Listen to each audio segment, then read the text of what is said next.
Sigurado talaga daw nila na walang bato. Kaya na ma-check nga nila mga guys na wala ng bato. Nilagay na rin yung washing machine dito sa kilohan. Sobrang bigat nga niya. Kaya yung panturo nga ng pangkilo naguguluhan din. Pero umabot naman siya sa 42 kilo. Kaya pwede na din siya mga guys. Kinilo din pala yung mga iba namin dalang gamit. At pinakilo ko na rin pala yung sarili ko. Kasi di na rin ako napapakinabangan sa bahay. Chot! Pero bumibili din daw sila ng mga sirang tao. Chot! Pagkatapos nga makilo lahat ng mga dala namin, dumiretso na din ako sa loob para makuha na rin kung magkano yung mga kinita ko. Umabot nga siya ng 1,707. Kaya ngayong araw nga, may pera na akong pang mukbang. Chot!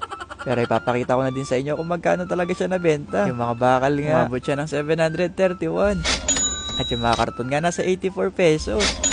Yung washing machine, 246. At yung ref naman tsaka aircon, halos magkapareho lang sila. Natagti 300 pesos. Kaya umabot din siya ng 1,707 pesos. Ayun lang. Bye-bye!